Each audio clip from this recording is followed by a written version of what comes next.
everybody, EyeofSol here. I have only one rule here: if it's hay or oats, I'll definitely eat it. And you know, I feel as though the world never represents us horse people well.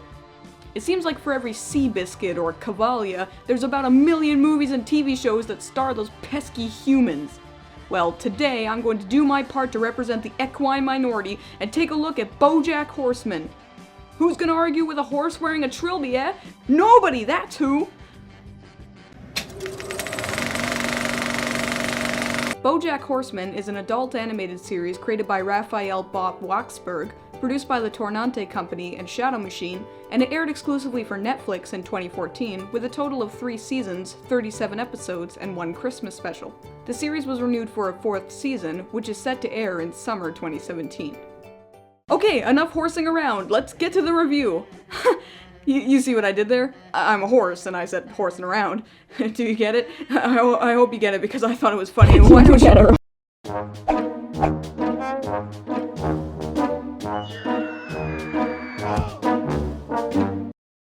To say this show has a plot is not exactly accurate. Like many other shows of its ilk, this series has more of a scenario than a plot, which acts as a framework to tell its rather labyrinthine story over time. Not that I'm complaining, I think this method of storytelling works best for the type of narrative it sets out to tell, and without further ado, here it is.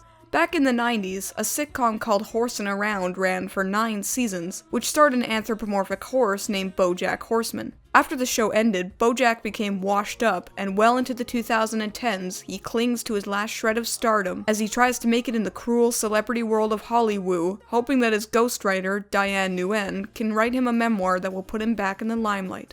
Like I said, that's more of a framework for the storylines to follow, which adhere to a strict linear format with almost painful amounts of continuity. It's very much a you miss one episode, you miss everything type show. Since every episode is so densely packed with plot developments, it's bursting out of its proverbial girdle of creativity. Hey, I like that the series takes its girdle-bursting, zaftig nature with dignity, as opposed to going on a starvation diet of creativity. Oh, by the way, I'm not a horse anymore. Yep, I guess that was just a phase. Yep. Now, I want to be a Pikachu! Yay! Pikachu!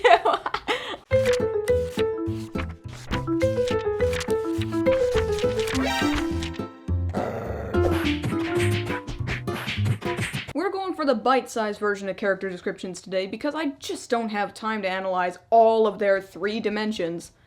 Maybe if I was paid by the word, maybe then I'd make the time, but you know, we'll just have to live with it. Alrighty, to kick off this day at the races, we have the titular BoJack Horseman, a washed-up family sitcom actor from the 90s who drags himself through a mire of jaded self-loathing, alcoholism, bitterness, and disillusionment every single day. His last hope for happiness is in the book that his ghostwriter Diane is making for him. BoJack encompasses the absolute best traits of every embittered alcoholic character you know, combining Rick Sanchez's weary cynicism towards affection, Sterling Archer's piercing sense of humor, Clay Puppington's acrimony for life, and Grunklestan's sarcastic curmudgeonly ways into an exemplary sum of all their parts. BoJack isn't even really a good person when you get down to his core. He's self-obsessed, abusive towards his loved ones, insecure about his place in the world and in how the world sees him, suffers from delusions of grandeur despite being only a moderate celebrity, and constantly tries to fill the gaping void in his soul with meaningless sex, drugs, and attention while guarding his tender heart from love and affection for fear of suffering from more hurt.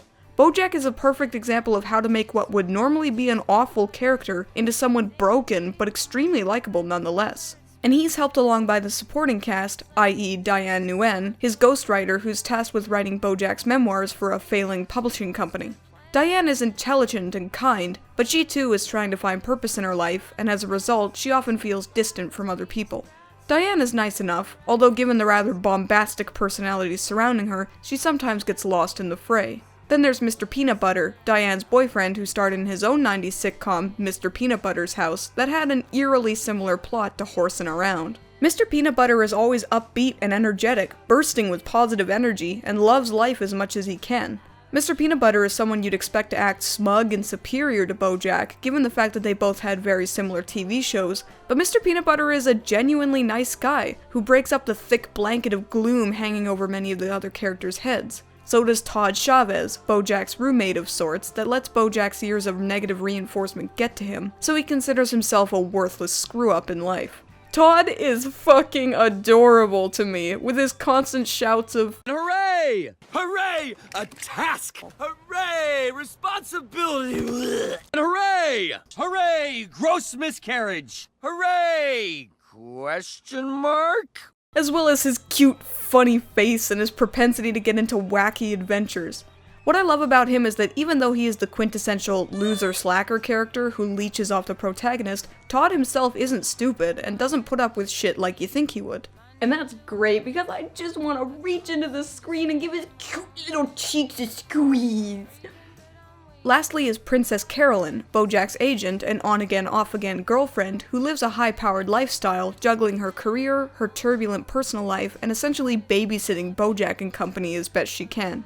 Princess Carolyn's earnest and overachieving nature makes her a rather enjoyable presence, and once again, like Mr. Peanut Butter and Todd, her personality subverts the normal tropes of who you'd think she'd be, i.e. a hard-faced straight man, and allows herself to get in some wackiness as well, such as dating 3 young boys in a trench coat who call themselves Vincent. Whew, that was a veritable mouthful of expository praise, wasn't it? Well, don't take your radiation suits off because we got another carpet bombing to come. Oh.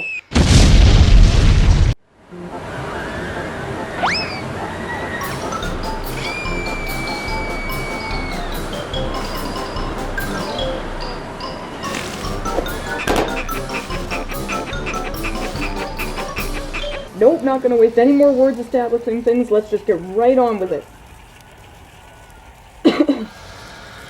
Trying to explain what makes this series good is like trying to eat the entirety of Olympus Mons with a dessert fork. Where do I even begin with this? Well, let's start off, I suppose, by talking about the character interactions, which are some of the finest I've ever seen in an animated series, bar none. Every character is richly layered, like a sedimentary rock, and the further you delve into the series, the more facets you uncover, which weave a depressing tapestry about people living shallow lives, struggling to find purpose in their existence, whilst fighting off the inevitable realization that no matter how hard one struggles to find meaning, we all die meaningless deaths which the universe doesn't even notice, and those who do notice only do so for the fleeting novelty. Wait! Don't kill yourselves! I have more to say! The bitterness and despondency that all these characters live through makes them all that much more memorable and relatable, and those that do live to bring positivity into the world feel all the more genuine and likable as a result.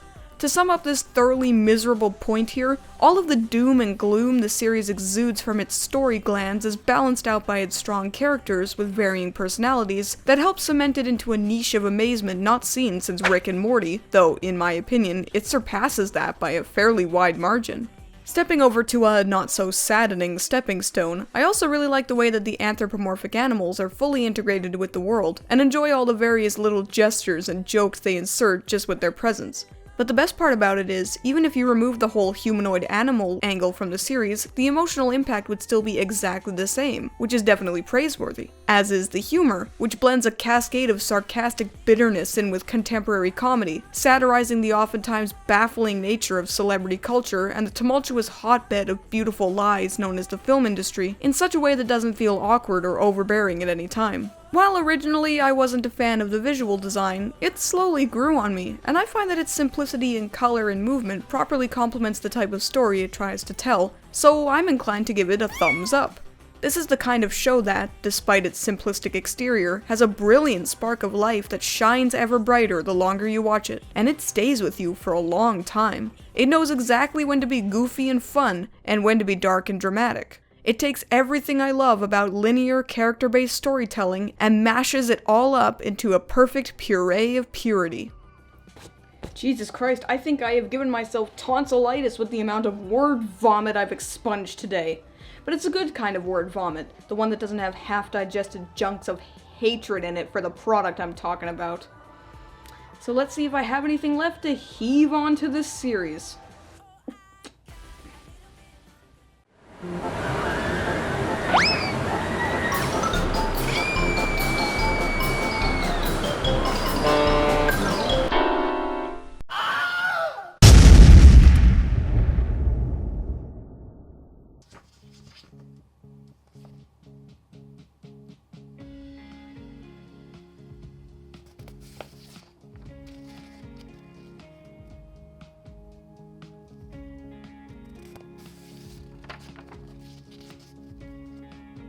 It's always nice when I don't have a damn thing to say here. I know a lot of people think that the first half of the first season is somewhat inferior to the rest of the show, but I say fuck 'em. Every show has growing pains, and I choose to be more lenient, and, to quote an incredibly overplayed and obnoxious song, let it go.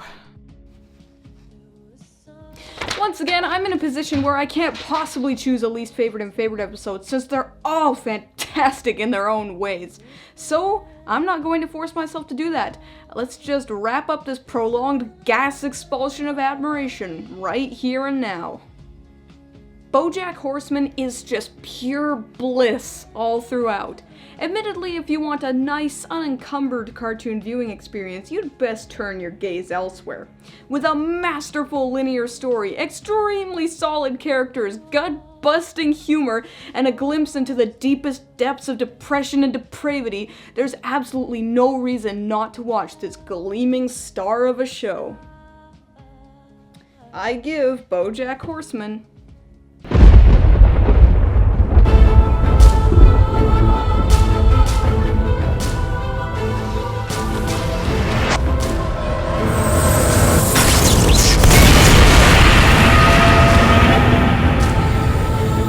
5 eyes out of 5.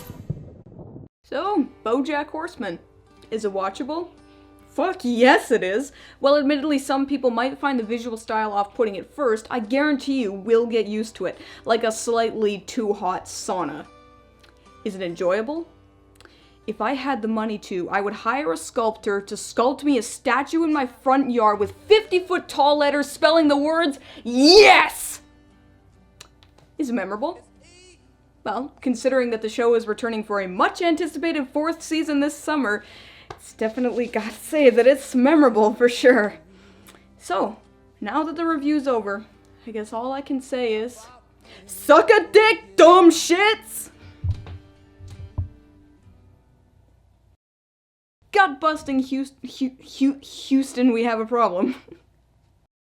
Want to stay up to date with all the latest EyeofSol news? You can follow me on Twitter as well as on Facebook at twitter.com/EyeofSol299 and facebook.com/EyeofSol. I update them every day, so if you want to check out news on the show as well as updates, just follow the links here. Hey everybody, thanks for watching my review of BoJack Horseman. It's been a long time coming, I appreciate your patience, and if we're gonna be really technical here, this is technically my 2-year anniversary, but it's sort of my 2-year anniversary of episode release date, whereas the previous review was more of a anniversary when I began work on the show, but whatever, anyway, it doesn't matter. Thanks for watching the review. If you did like this review, I'd appreciate a like and a share, as well as a subscription to my channel, because I always really appreciate that.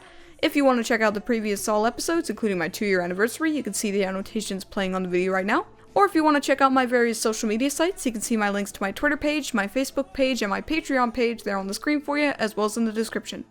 If you have an idea for an animated series or movie you want me to comment on, you can leave me a message in the YouTube comments on any one of my social media sites, or just let me know in any way you can think of to let me know what you want to see, and I will add it to my list.